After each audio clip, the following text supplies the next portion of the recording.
So there is a consistent frequency of oil spots or drips from my driveway all the way to the entrance of Guy's driveway, and from my driveway all the way over to Husky Bob's. I think it's me. Yep, I lied. I have to be honest. I noticed that there was a bit of a difference between how much hydraulic oil I was losing on the B2601 versus this LX2610. It's been going on for a long time. I think at any point, whether it was the 2601 or this tractor, every once in a while you got to top up that hydraulic fluid for whatever reason, especially even if you don't have a leak. But I noticed I had to put more in this 2610 lately than I ever did in the B2601. So I was talking to my neighbor Guy, took me for a drive down the concession road, and pointed out something that he's noticed as a bit of a pattern lately. I honestly didn't think I had a leak in the system. I have noticed that the difference between my B2601 and this LX2610 has been noticeable. It takes a little while to start to catch it, but I definitely have to fill up that hydraulic oil more often, or at least top it up, than I did with my old B2601. You folks may remember, I thought I found the problem.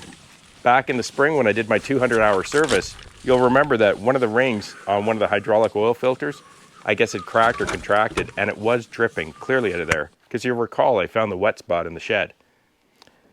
Fixed that up, thought I was in good shape, but it kind of dawned on me a couple of weeks ago on that video you saw me filling up the hydraulic fluid again, that I seemed to be doing it more frequently. I was kind of confused, started to look into it a little bit more. So I thought I'd try to narrow things down. Went back into the shed, took a good close look at the gravel or the floor of the shed. There were no other leak spots or any puddle spots anywhere. Then I went under the tractor, tried to see if I could find any leak spots there. Nothing. So I narrowed it down to two spots, so to speak. The hydraulic quick connects that I have in the system on the LX2610 are different than what I had on the B2601. So I thought this might be a problem. I didn't have remotes, but I have a similar type of connector. When you connect or disconnect into these females,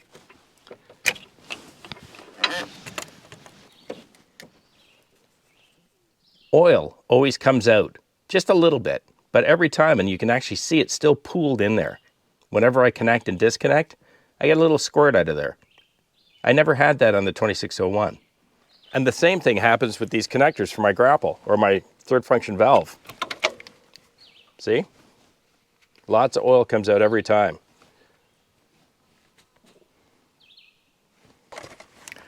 So I kind of figured that maybe that slow loss of oil is because these types of connectors tend to leak whenever you put them in and pull them out. The other thing I noticed is that when you insert the male into the female, you can wiggle the male. The connectors I had on the B2601, when they were in firm. There was no movement at all. Let me show you. I don't know what they're called, but this is the type of connector or hydraulic connector that is on my grapple connections as well as on my remotes. It's very similar. Big ball bearing on the top, kind of a ridge there, just about 1/2 inch down or 3/8 of an inch down. And it's a pretty simple connector, and it plugs in, of course, to the female. On the B2601, I had this type of connector. Again, not sure what they're properly called, but I know they refer to them as flat face connectors. Flat, there's your female, there's your male. And when you connect those together, as you can see, they are hard as rock. There is no moving them. They're in tight and flush, and they don't flex at all. There's no flexibility in there. And these guys here, I checked the valve body and connectors as well as my third function valve connectors, and they're dirty, but they're not wet, any of them. So I know that's not the problem, and there's certainly no hydraulic fluid on the bottom of them or leaking or dripping. So here's where I've narrowed down. It appears that there's no visible leaks when the tractor is stationary or it's idling. No wet spots in the shed, nothing dripping that I can see underneath from any of the filters or anywhere. The connectors on the valve body, everything is dry, just dirty. So I know that if it's dripping down the concession road, it has to be dripping when it's under pressure. So the only thing I can imagine is that it's dripping out of this third function valve connection. And here's why.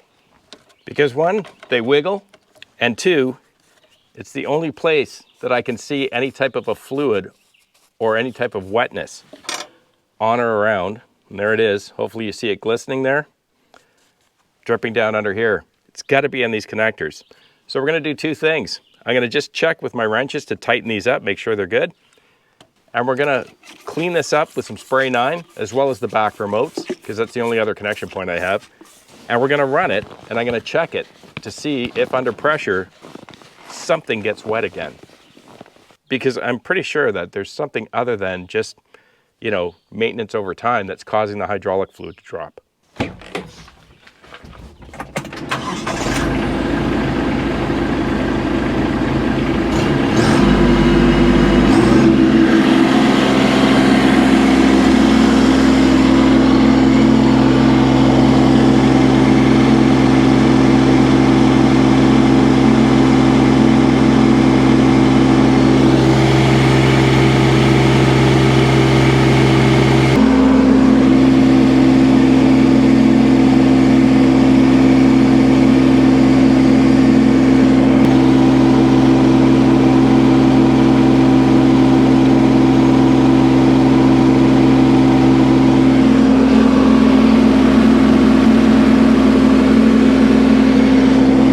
Alrighty, well, I have a feeling I know why, maybe. If you guys take a look in there, and hopefully you can get a good view of this. Inside these connectors, there's actually an O-ring, a rubber O-ring in there. And I can feel, if you can see it hopefully, the O-ring, it's black. It's right back here behind the ball bearings. And it appears it's in there, but it looks like it's, I don't know if I'm seeing it right, or it looks like it might be damaged. Yeah, I think it might be. See if we can get that out of there.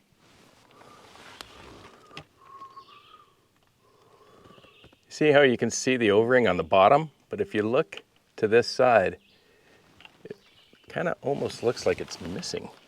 If you know what I mean? Up at the top left there, do you notice? Can you guys hopefully see that? How it kind of just disappears. Maybe it's been broken or cut off. I'm just going to grab a pliers, little needle nose and a screwdriver, see if I can pull that out. See if I can get in there and pull this guy out. So I assume you can. It's just an O-ring and it looks like it's missing a big chunk. Yeah, it is. There it is. That didn't take much. Yep. O-ring down. There we go. Jeez, I can't believe I figured that out all by myself. Well, there you go. Simple problem. For you folks that are kind of like me, you're not very mechanically inclined, or you don't have a big background, whether it's in, building or mechanics or those kind of things, give it a try. When you have an issue, so long as it's within kind of your you feel comfortable and it's not unsafe, try to figure it out for yourself. It's shocking how many times if you just take your time, you can usually work down to whatever the problem is.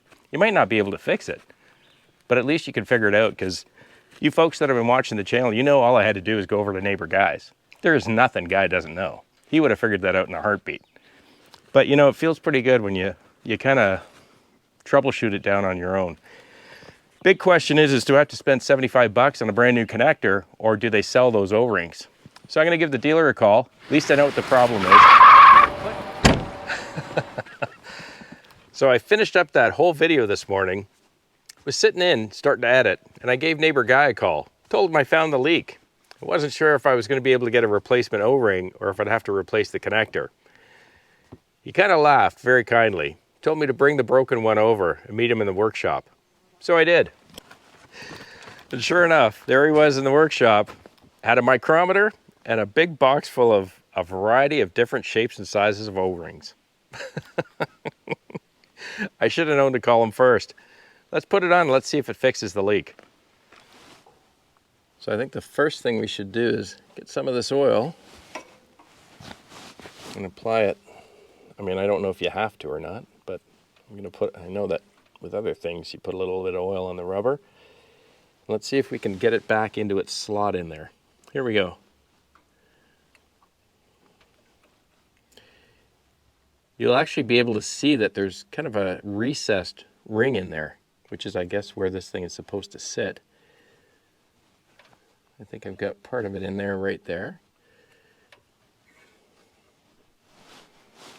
gonna see if this screwdriver will help me out.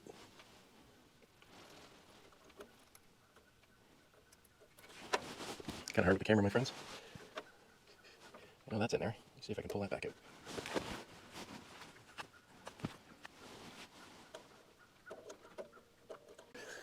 Okay, let me just see if I can push him in gently. Yeah, that's in. That's in. That's in. All right. That feels like it's in properly.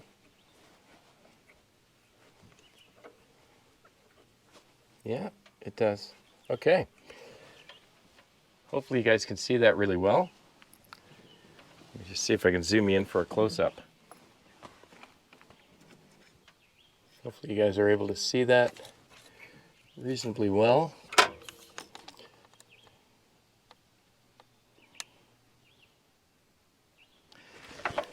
Alrighty, see if this works. We'll do the same test again.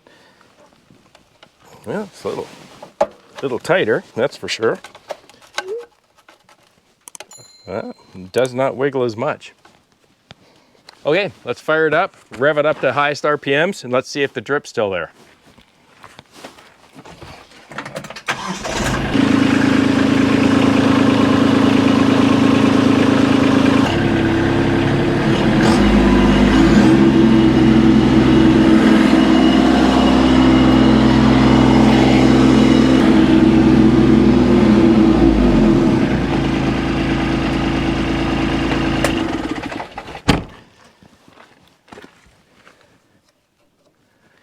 Jeez, you learn a new thing every day. Big thanks to my neighbor Guy. Saves the day again. She's dry. That's all it was. Boy, oh boy. Wish I'd figured that out months ago.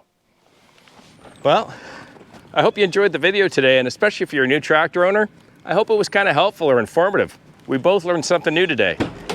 Have a wonderful week with your families. Please be kind to each other, and I'll see you again right here. I'm Gord Potter, and you've been watching GP Outdoors. Cheers.